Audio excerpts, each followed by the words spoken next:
Hey guys, and welcome back to Jinka Jabo. And today I'm gonna confess to something, and I'm going to talk about why I am a worse friend than you are. And this is specifically for the Association of Bad Friends, which, spoiler, is a religious group, a Quaker gathering online.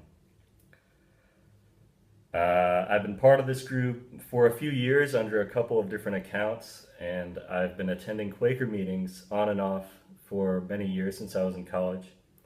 And what brought me to the Quakers is actually the same thing that gave me the name for this channel, Jinka Jabo, and that is the book Ulysses by James Joyce. And in that book, one of the heroes is the Quaker librarian Lister. And the book is about the protagonist Leopold Bloom as a Jew in Dublin facing persecution and finding brotherhood and camaraderie. And as I think it was Anthony Burgess put it, turning the bread of everyday life into something sacred and holy on the day, June 16th. Wow, I am off on a tangent. Don't get me started talking about James Joyce, but anyway, Jinka Jabo is a quote from that, and it was reading that book back in '06 and going to a few meetings that made me a confirmed friend, I would say. Moving on, the reason I'm making this video is because I've said a few things that I guess are quite controversial on different Quaker pages, including the Bad Friends and elsewhere, and people have called me a troll, and I've been called alt-right, and all these other things that are simply not true. And people get very defensive when I poke at these sacred beliefs. So I thought it would be fun, since I have a channel anyway, just to make something for you guys, my friends, my bad friends, and to very humbly brag that I am worse than any of you, okay? So I'm going to explain why, and I'm going to lay out some of my outrageous beliefs and some of my problems that I have with the friends worldwide. Again, for starters, I came into the Quakers via James Joyce, the Irish writer, but I had also encountered them in my studies as a social work student in Wisconsin, and as a fan of poetry, a big fan of Walt Whitman, who has been described as a friend outside of the fence, a free-range friend, as one who accepted the basic tenets of the Quaker faith, but never formally joined a meeting, which is sort of where I'm at as well. Briefly, to sum up my background, I've been a teacher for about 10 years, and I've taught in 6 countries. Currently, I'm teaching in Vietnam. Before that, I was a social worker in Wisconsin and a Democrat voter, and things have only changed recently, but I would describe myself now in a very broad sense as a conservative. And right now I'm studying a lot of economics and political history to help understand this way of seeing things, and to help liberate me from a lot of the assumptions that I made earlier on in my studies and in my career. These changes of opinion can well be reflected in a lot of the posts and material that I've seen on Quaker web pages, including support for Islam and respect for the representation of Muhammad, for example, and general liberal bias during the election in support of Hillary Clinton. 2 other things, I guess the 2 main topics that really bother me the most are the pro-violence stance, which seems to be a new thing among Quakers that I would argue developed out of the 1960s, and wanting to renounce white privilege, which I don't think is a real thing, and which I'll explain in a moment. Why do I think the Quakers are pro-violence all of a sudden? And why do I think that comes from the 1960s? As someone who is a Quaker living in Vietnam, I do know the story of Norman Morrison, the 31-year-old Quaker pacifist, and I put that in quotes, who left behind a child and a wife to immolate himself outside of the walls of the Pentagon. This was a direct imitation of Bodhisattva Thich Quang Duc's self-immolation in what is today known as Ho Chi Minh City, a site that I recently visited, actually only about a month ago. Thich Quang Duc, the Bodhisattva, was, by contrast, an old celibate man, and he was doing something that had never been done before, and it was an expression that has since been imitated hundreds of times, but he was the first one to do it and get it on camera, and many people have just been copying that success.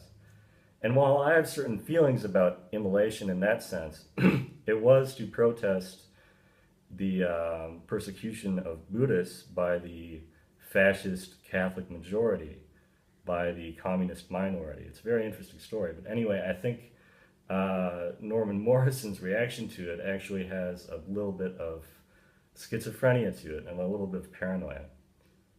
I know that somewhere here in Hanoi there is a street named after him, or there was a street named after him, More Is Son Street, spelled with an X, like they spell the S in Vietnamese. Not sure where it is because its name has been changed and I haven't been able to find that resource yet. The violence in the 1960s pairs with the development and spread of the concept of white privilege, which I will go into in a moment. But before we go any further, I'd like to say that there's still a lot of violence prevalent in Quaker meetings. First, there is this assumption that words equal violence and that silence can equal violence, which justifies censorship, which is why I was sick to my stomach when I saw that admittedly crooked, moronic, deeply depraved idiot Richard Spencer. But when I saw him being punched by a masked Antifa thug and I saw you promoting that image, I was shocked because I thought, well, here you are saying that his words, his rhetoric is deserving of him being hit, of you drawing first blood, which is not something that any Quaker would or should believe in. And I am just appalled at the number of times I saw that image. It seemed like every one of my friends, my capital F friends, were on the other side of the aisle, and they were just watching, amazed like sheep, while violence was casually promoted. I had one guy, and this was months ago, he was saying to me, well, if you knew what a Nazi was, real Nazi was, you would know that he deserved it, that Richard Spencer deserved to be punched. And I'm thinking to myself, do you know anything about Quaker history? Did real Quakers punch real Nazis? Read a damn book. You can find that pacifism is one thing that made the Germans, in a strange sense, revere us, in the same way that German Jehovah's Witnesses were revered. This brings us to Theodore William Allen, the white communist middle-class American with no formal schooling, who worked many just odd jobs, just had a very long, interesting resume, but not many academic positions. Self-described scholar and writer. And he is the one who coined the term white skin privilege and published that in the 60s. And that became popular among other communist readers and movements such as the Weather Underground. And it spread in popularity to where it eventually got in the hands of Peggy McIntosh, who really popularized the term, and this was in 1989 with her essay that many of us have read, White Privilege, Unpacking the Invisible Knapsack. And in this essay, she makes some dated claims. For example, that blacks do not have representation in media or in politics or in these other things, which really, looking back, do not have any basis in reality at this time.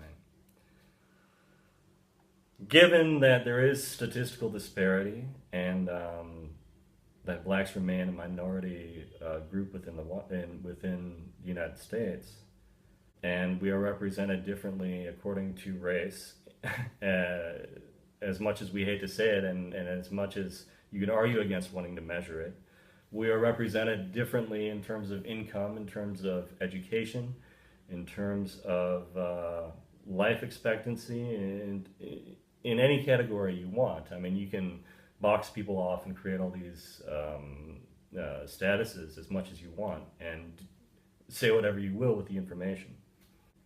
However, with Peggy McIntosh complaining about how, for example, flesh-colored Band-Aids are typically white Band-Aids, even though the typical buyer, say, according to marketing research at a given grocery store, might be white. As Ben Shapiro says, the only color that capitalism cares about is the color green. It has more to do with money and less to do with your skin color, and that's just how the economy works. Anyway, she gives many, many examples, and some of them are easy to discredit, and some of them sound like they might be true, and if you haven't read it, go ahead and read it, and maybe it'll totally convince you that I'm wrong, but I don't think that a lot of what she says really applies.